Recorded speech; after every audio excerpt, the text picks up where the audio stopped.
Backstageaxxess.com. We're here backstage in Buffalo at UB Alumni Arena with none other than Living Color. Living Color, man. Corey, how are you doing, man? Good to see you.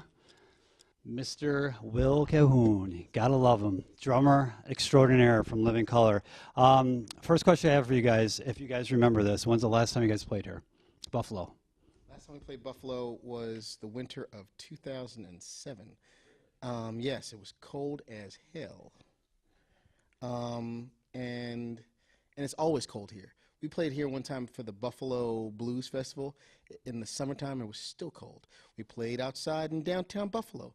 It was May. It was still cold. This is the warmest it's been, and it's October. We get a bad rap. It's not as bad as Corey is saying it. But yeah, I do remember you guys faintly playing that. How did that show go for you guys? It was great. We did. It was with some of the guys from guys from Soul Live, one of the offshoot bands of Soul Live, and what's homegirl's name from Jersey? Wasn't LP? It's Denelia, and that was great. How did you guys get involved? They're here with the Experience Hendrix tour. I believe this is the 5th, 6th show maybe on the tour. Yes. How did you guys get involved with the Experience Hendrix tour? You guys have been with it. I mean, I seen you guys on the last run back in March at Red Bank, and personally, besides Kenny Wayne Shepherd, these guys stole the show. Amazing. If you guys haven't seen Living Color, besides the Experience Hendrix, check them out. Amazing, amazing band live. But so anyways, getting back to how did you guys get involved with Experience Hendrix? I guess there's a combination of history between us individually and Janie. Him and I have also attended some Hendrix benefits, like at SOBs in New York, where Buddy Miles was there, and there's some relationship. So along the way, as things started to sort of progress into this Hendrix experience, we were asked to come on and do it. The first time was just 4 shows. I think it was just Portland, Seattle, and that kind of just 4 shows on the northern west coast. And as time went on, we were all fans of each other. We're in touch with Janie. There was an experience with Buddy Miles supporting our gigs. We would always go to Chicago and play the Club Metro, and Buddy would always come out and kind of support us. I produced a track with him and Tim Stevens before. So between the 4 of us, we have different relationships with the Hendrix family and with Buddy Miles and even with Mitch Mitchell as well, with projects both here and across the pond.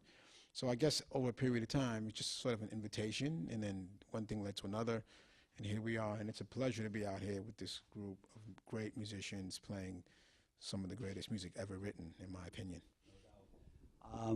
Now you guys pretty much, you guys do the same thing with the same musicians every night, or do you guys mix it up and kind of play with different musicians on different nights? Well, there is a set that we have to play, and if it sort of says the same, depending on who's here. Everyone is doing their own thing. Sometimes the guys from Los Lobos are out now, so the show sort of adjusts. If Kenny Wayne is out, the show will sort of be adjusted. But basically, it's a little bit free form. Sometimes Corey and Vernon and Doug, they'll jump up on stage and sing background, for Johnny. So it sort of varies. But basically, it's a sort of a structured show, being that we're in union halls and we have to sort of abide by the time and restraint regulations. During sound checks, you'll find like people will start asking people other questions like, could you sit in on this song? Could you do this? Would you do that? And the combinations are great. Last time we did this in March with Joe, there was a bunch of really interesting combinations, and you'll see a few, particularly with us. There's a great combination that you'll check out toward the end of the show. When something is this big put together, I mean, do you guys have any say, any input? I mean, I know you guys said you talk to the other musicians and maybe do some off-put kind of stuff, but when this is actually set up, do you guys say, hey, we'd like to do this song, or we'd like to play with this artist? Do you guys have any input at all? I would say yes and no. I mean, well, I would say yes, actually. But basically, the show was built around a concept between John McDermott and Janie and what they feel works, because it's kind of their production and where we fit into that production. Once we start the groundwork of how it works, then they'll realize, you know what, we need Corey to sing here, and we need, Will to play on this with these cats to balance out. Like on All Your Experience, there's 2 drummers, which is cool to me, just to have that kind of vibe. So I think once the show starts, it looks good on paper sometimes, but you have to actually go out and perform it and see how it works and you have to adjust for these union houses where we have a 3-hour show has to get knocked down to 2 hours, and who's going to do what and when, and if someone leaves a tour, sort of variation. So we do have say. Obviously, we can also put input into what we would like to do or who we'd like to play with. Also helps as well too. So there's a beginning structure on how the tour works, and then we're still early in the tour, but things are still being adjusted actually now. Do you play with Chris personally? Do you guys play together on stage? We played together on 2 songs, on All You Experienced and on Red House. How does that flow between you guys? Oh, it's fine. I mean, I've known Chris for a long time. I've spent some time in Austin. I've checked out his trio. I've hung out there and then sat in with his band. So we're fine. I mean, it's Jimmy's music. There's no ego there. And, as drummers, we just sort of just lock in anyway, and we basically discuss briefly what we're going to do in terms of counting a song in or who's going to play. But there's never anything of stepping on anyone else's shoes. It's a really nice fit. Your last record, Chair in the Doorway, was released in September of '09. Corey, you went on record saying that the next record's going to be something totally different. I mean, take us there. I mean, is there a status of that? We're starting to write music for that right now, but one of the things we want to do is make it a really rootsy kind of record, as opposed to, we took the heavy metal hard rock form and sort of pushed it. I think we may do a little more regression this time and go to some more rootsier sort of thing. Williams has taken several trips to Africa using to strengthen some of his roots stuff in that way. Talking about doing more funkier stuff and more bluesier stuff. So it'll be under the guise of Living Color, but it'll be a little more stripped down than usual. When can we expect something like this to be put together and released? We're working on that right now. We're hoping, with our fingers crossed, that we'll get something out by September of 2011. A new version of Cult of Personality was released on iTunes on your site. I just seen that when I was doing some research. Why did the band decide to redo such a classic song? 2 reasons: Guitar Hero, and sorry, and I mean, in my opinion, we should record the whole catalog again. I think the band sounds tremendous now. And of course, with the new concept of media and what's happening with the record industry, there isn't any, but there's a lot of sort of new real estate to audition new ideas. And I think the more of music that you can own and re-record and put in different places, the better. So one of the reasons began with the video game, but basically we're in the sort of the idea now, maybe recutting everything just to have it to use for whatever we want to use it for.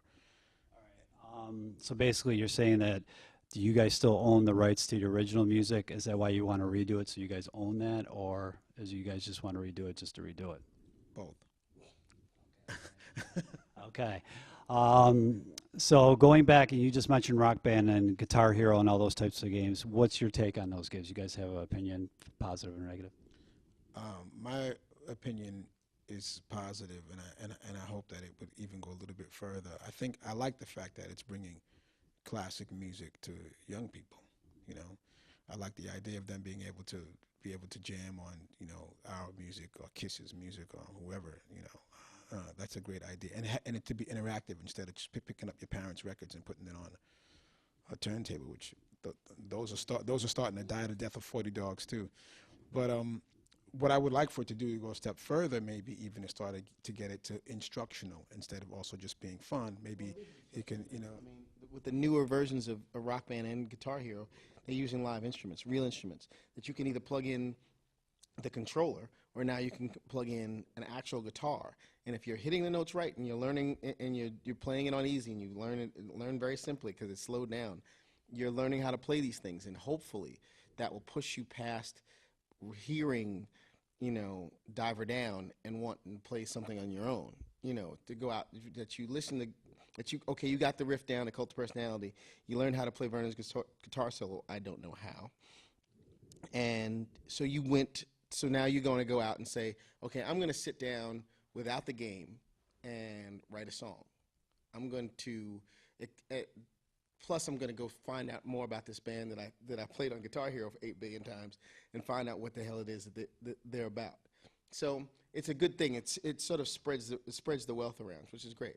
And this goes back to the whole thing about us using re-recording these songs so they can put them in places like that, so that other people can explore and have access to them in any kind of way that they want to, as opposed to you having to go out and buy Vivid or Time's Up or whatever.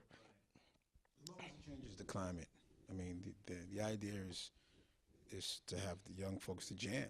You know, unfortunately, that scene's kind of gone away. It's like if you're not playing in church, it seems to be these days. A lot of the venues, a lot of the jamming in mom's basement scene. At least I'll speak for New York City. Has changed quite a bit. The venues used to be able to go into and play, and jam and check things out.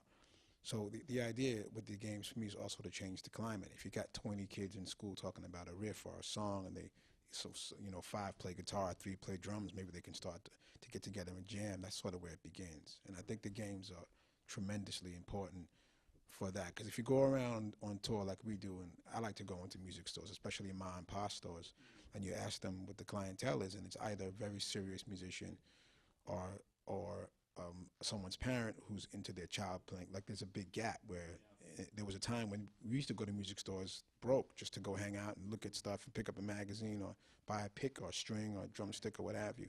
And the idea is to really get the culture, you know, past Guitar Center and get it into more of a jammy kind of a sit down and get together. You can do that now online.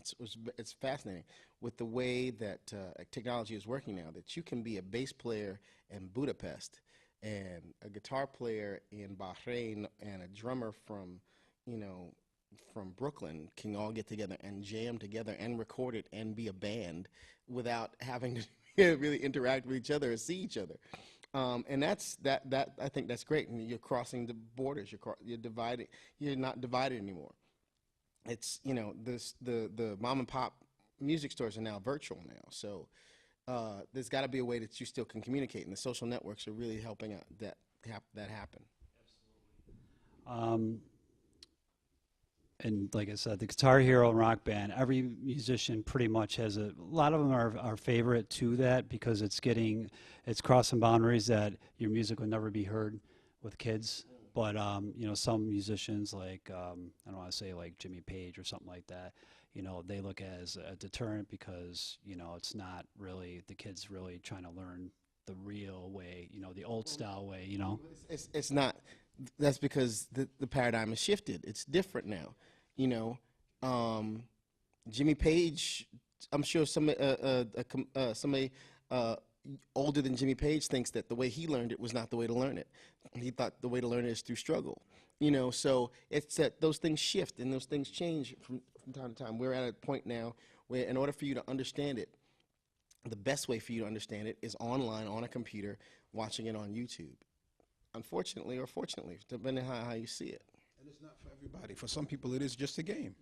It's not serious. They don't want to be in a band or jam. So you have the option of being able to have fun and play. I mean, you go to the arcade, you see kids playing guitar here that don't want to be musicians, but they're having fun playing a song as they would any other game in the shop. And then for those that want to take it further, you have that option. Corey, question for you. Any more Broadway opportunities? I would hope so. Somebody give me a job. I'll take it.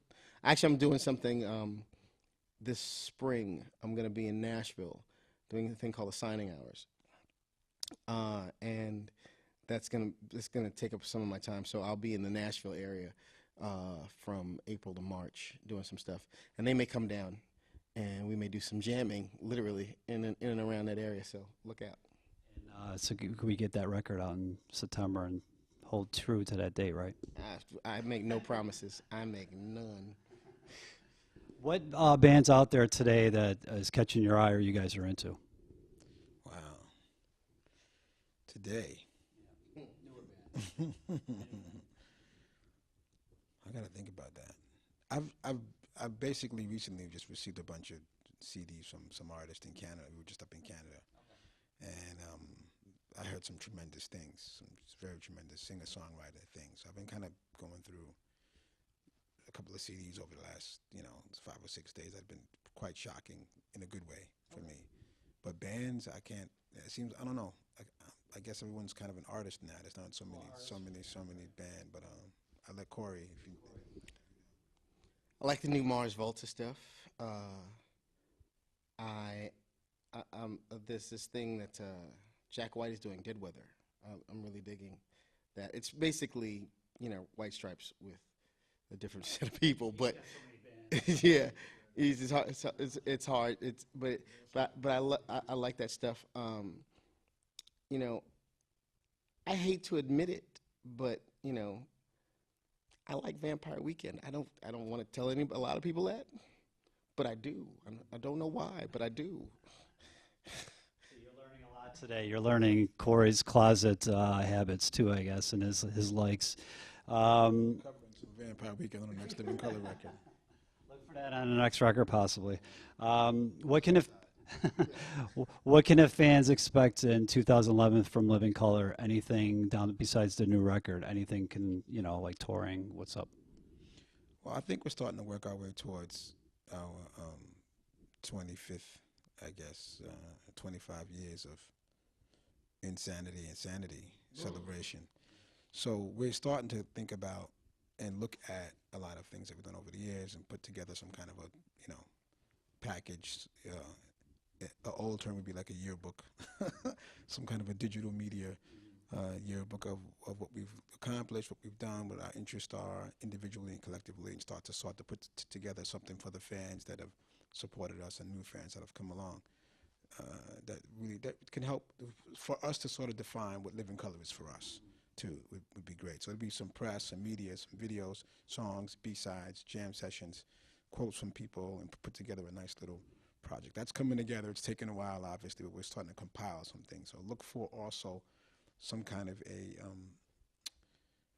package that's going to contain a lot of things about the band, good, bad, and indifferent, and lovely, all together for those people who've been with us for the whole time, for those who came along, wherever they came along the ride, and things that we're looking to do in the future as well. So maybe like a box set you're talking about, something like that. Yeah, but I think it'll be a box set, but it won't just be music. I think we'll also have some DVD stuff in there, maybe some actual photographs, some song lyrics, songs that we only played in rehearsal. Corey, listen to Vampire Weekend in the corner.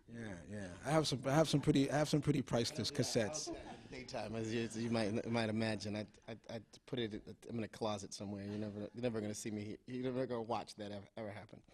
Check these guys out on the road with Experience Hendrix, and look for a new album in September of 2011 if everything falls right and the cards fall right. Yeah. Corey, thank you for talking to us. I appreciate it. Well, man, thanks. I appreciate it. Check these guys out, man. Backstageaxxess.com. Check it out.